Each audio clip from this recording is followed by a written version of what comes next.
যে আমি যেখানেই থাকি না কেন তিনি আমাকে বরকতময় করেছেন, তিনি আমাকে নির্দেশ দিয়েছেন যতদিন জীবিত থাকি ততদিন যেন নামাজ ও যাকাত আদায় করতে পারি।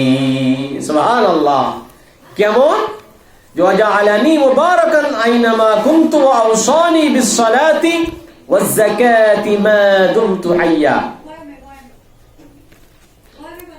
ঈসা আলাইহিস সালাম বললেন, আমি যেখানেই থাকি তিনি আমাকে বরকতময় করেছেন, তিনি আমাকে নির্দেশ দিয়েছেন যতদিন জীবিত থাকি, যতদিন আমার হায়াত থাকে ততদিন নামাজ ও যাকাত আদায় করতে। সুবহানাল্লাহ। এই নির্দেশ কে দিয়েছেন? আল্লাহ তাআলা দিয়েছেন। এই জন্য আল্লাহ রাব্বুল আলামিন তার বন্ধু নবীজি সাল্লাল্লাহু আলাইহি ওয়াসাল্লামকে কোরআনুল কারীমে অন্যত্র বলে দিয়েছেন, ওয়া'মুর আহলাকা বিস-সালাতি ওয়াসতাবির আলাইহা লা নাসআলুকা রিজকা নাহনু নারযুকুকা ওয়াল আকিবাতু লিত-তাকওয়া। আল্লাহ পাক রব্বুল আলামিন কোরআনুল কারীমে অন্যত্র বলেন, হে নবী আপনি নামাজের প্রতি যত্নবান থাকুন। সুবহানাল্লাহ। নবীজিকে বলেছেন কে? আল্লাহ তাআলা বলেছেন। আল্লাহ রাব্বুল আলামিন এমন নবী বানালেন, এমন নবীর চেহারা মোবারক দেখে ইহুদি খ্রিস্টান কাফেররা ইসলাম কবুল করলেন। সুবহানাল্লাহ। এমন নবী যার সঙ্গে মুসাফা করলে তার হাত থেকে মিশক এবং আম্বরের সুঘ্রাণ বাহির হতো। সুবহানাল্লাহ। নবীজি কথা বললে যেন মুক্তা দানা জোরে জোরে পড়তেছে তার জবান থেকে। এমন আমরা কেমন নবী পেয়েছি, কেমন নবীর উম্মত, যেই নবীর সামনের পিছনের সমস্ত গুনাহ আল্লাহ তাআলা মাফ করে দিয়েছেন। সে ব্যক্তি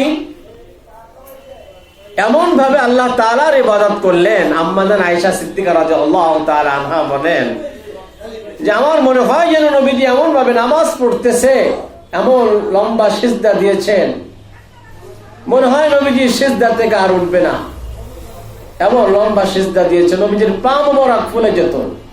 আম্মা জান আয়েশা সিদ্দিকা রাদিয়াল্লাহু তাআলা আনহা বলেন, আমি নবীজির পিছনে এসে নবীজির পায়ে আমি চিমটি কাটলাম। সুবহানাল্লাহ। কারণ এত দীর্ঘক্ষণ সিজদায় পড়ে আছে, আমার ধারণা হয় নবীজি কি আল্লাহর দিদারে চলে গেলেন নাকি। এমন লম্বা সিজদা দেখে আম্মা জান আয়েশা সিদ্দিকা রাদিয়াল্লাহু তাআলা আনহা বললেন, তারা চিন্তা করলেন দেখি একটু পায়ের চিমটি কেটে দেখি। হালকা চিমটি মারলেন, নবীজি হালকা ভাবে নাড়া দিলেন। আম্মা জান আয়েশা সিদ্দিকা রাদিয়াল্লাহু তাআলা আনহা বুঝতে পারলেন নবীজি এখনো জীবিত আছে। সুবহানাল্লাহ। আর আমরা নামাজ পড়ি, মশা একটা কামড় দিলে পুঁটি মাছের মতো লাফালাফি শুরু করে দিই। মশা সামনে আসলে আগে মশাটা মারার চিন্তা ভাবনা করি, কিন্তু এই চিন্তা করি না যে নামাজের সময় যদি চলে যায় আমি এই নামাজ আর আদায় করতে পারবো না, যে নামাজটা সহিভাবে আদায় করি। এই চিন্তা আমরা অনেকেই করি না, সবাই যে করি না এটা নয়। সুতরাং নামাজ পড়তে হবে এমন ভাবে যেন আমি আল্লাহ তাআলাকে দেখতেছি। যদি এই খেয়াল না হয়, অন্তত এতটুকুন খেয়াল রাখা যে আমি যে ইবাদত করতেছি, নামাজ পড়তেছি, আমি যে আল্লাহর হুকুম পালন করতেছি, আমি না দেখলো আমার অবশ্যই আমার আল্লাহ আমাকে দেখতে পাচ্ছেন। এমন খেয়াল, এমন ধারণা নিয়ে যদি আমরা নামাজ পড়ি আমাদের নামাজটা কামিয়াব হয়ে যাবে। সুবহানাল্লাহ। আল্লাহ তাআলা আমাদেরকে সহিভাবে নামাজ আদায় করার তৌফিক দান করুন বলে আমিন। এখানে ঈসা আলাইহিস সালাম বলতেছে যে আমি যেখানেই থাকি তিনি আমাকে বরকতময় করেছেন। সুবহানাল্লাহ।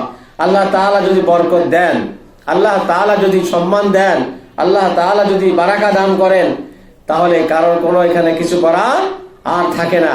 এবং তিনি বলতেছেন যে আল্লাহ তাআলা আমাকে নির্দেশ দিয়েছেন যতদিন আমি জীবিত থাকি ততদিন যেন নামাজ এবং যাকাত আদায় করি। সুবহানাল্লাহ। তাহলে এই নামাজের পাশাপাশি যাকাতের কথা বলা হয়েছে। আমাদের সমাজে তো যাকাত নাই, নামাজ টুকটাক পড়লেও যাকাতের খবর রাখি না, ঠিক না? নবীজি সাল্লাল্লাহু আলাইহি ওয়াসাল্লাম বলেছেন যাদের উপর জাকাত ফরজ হয়ে গিয়েছে আর জাকাত আদায় করলো না, ওই অর্থ সম্পদ গুলো কিয়ামতের দিন একটা বিশাল আকারের বিষাক্ত সাপে পরিণত হবে, নাউজুবিল্লাহ।